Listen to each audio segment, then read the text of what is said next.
Takole je mariborski župan Franc Kangler slavnostno zagnal uplinjevalnik na dogoškem odlagališču.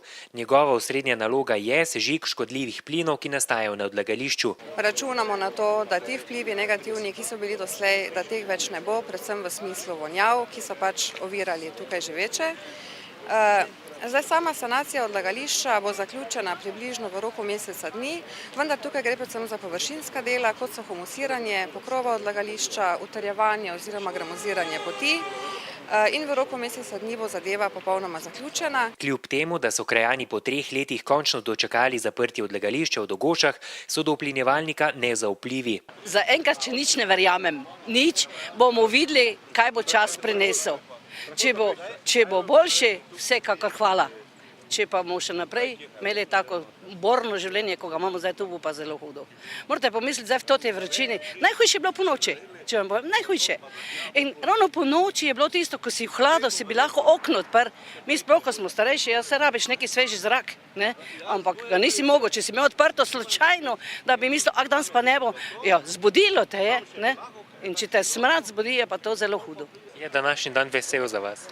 Mislim, da ja, oziroma to, da se mi tu ukvarjamo z gostinsko dejavnostjo in smo to v bistvu niti 100 metrov stran, in se je to poznalo tudi na prometu lokala, kaj ti gostje, ki so prihajali, ko so stopili ven z avtomobila, smrdelo, se sedli v avto nazaj in odpeljali. Upam, da je to prehodnega značaja, da ti gosti se bodo vrnili. Če ne, pa ne vem, kaj bo. Kot je povedal Stane Golob z Dogoške civilne iniciative, v smeri proti avtocesti še vedno ostaja nepokritih približno 20 hektarjev zemljišča. Zato se krajani bojijo, da bo na tem območju zaradi pomanjkanja nadzora nastalo divje odlagališče. Ker zdaj, ko je bila pač tekla ta sanacija, to odlaganje divje ni bilo toliko možno.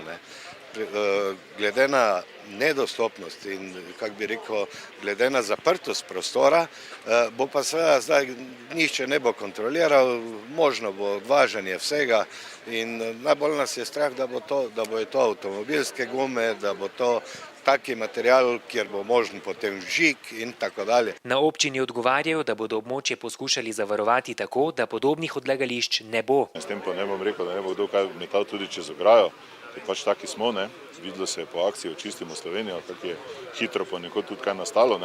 Mislim pa, da se zavest k sreči dviguje, da ljudje imajo tudi odgovornost do okolja in vsekakor bomo, če bo možno, te prostore denivelirali, spravili na nek nivo, da bo v eni ravnini, po domače rečeno, ki bo mogoče omogočalo tu kdaj tudi še postaviti kakšne zadeve, ki bojo poželjeli lokalne skupnosti in bo potem možno to izvedbo tudi pripraviti pa izvesti. Odbor za urejanje komunalnih odpadkov Dogoša je tako mestni občini že predlagal, da se na tem območju uredi posebno nadzorovano odlagališče za okolju nenevaren gradbeni material.